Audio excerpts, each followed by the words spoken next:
Hi everyone, my name is Natalie, and I'm going to be debating why I think NATO should step in and use military force in the Russia and Ukraine war. I'll start out by talking about John Mearsheimer's theory on all of this. He essentially suggests that the reason for Russia invading Ukraine is due to Ukraine attempting to join NATO, and while I can agree that's what set things off, I think this argument is really important to talk about because in my opinion, it's dangerous. It's dangerous of John Mearsheimer to come out and say that this is a Western power problem and that we provoke this. I think there's been a lot of tensions in Russia and Ukraine for eternity. Putin was looking for the opportunity to gain power over Ukraine and start a war, and he would have jumped on any opportunity. And I think blaming Western powers is a really popular thing right now, but I think it's really problematic, and we need to be holding Putin accountable.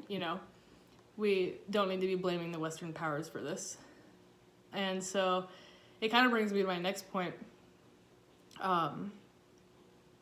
Once we allow, so this whole thinking like, we got to let a dictator do what they want to do, I think that is also extremely problematic because when we make a small win, it doesn't mean much. It's a temporary relief. In long term, the dictator will continue to be problematic, and we can see this in Ukraine when they were looking to get military weapons.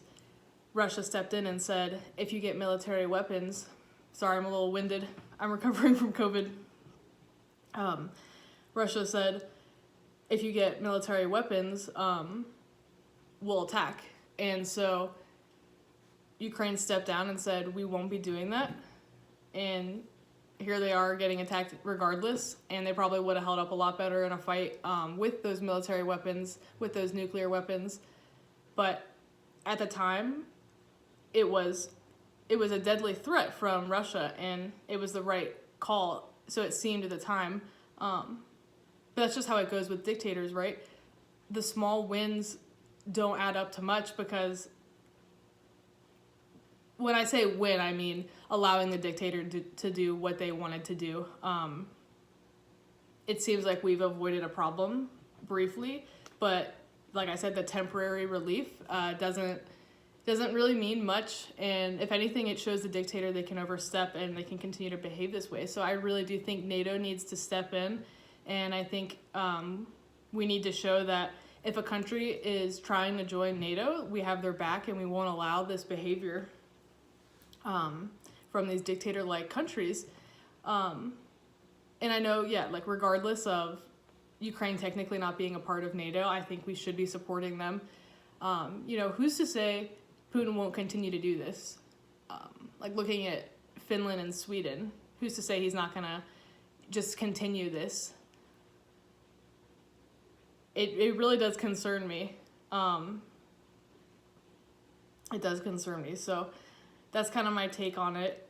I think right now is probably one of the best times for NATO to interfere.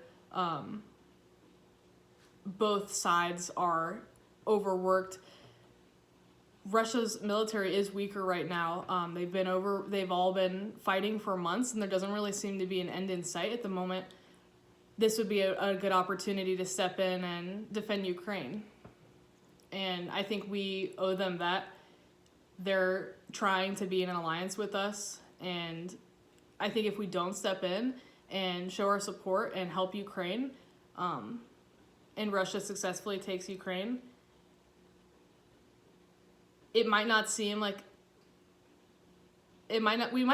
how impactful that is now, but we'll feel it later. And my biggest concern is showing a dictator that they can get away with this behavior, and I know that dictators will, continue to behave in that way once they can get away with it, like we've seen with Hitler. Once he took over Poland, he just kept going.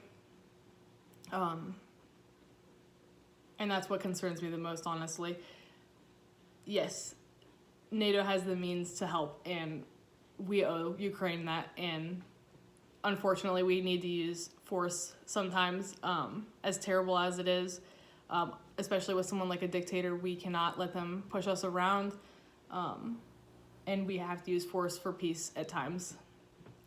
It's the hard truth, but that's my take on it. Thank you so much for listening, and have a good night.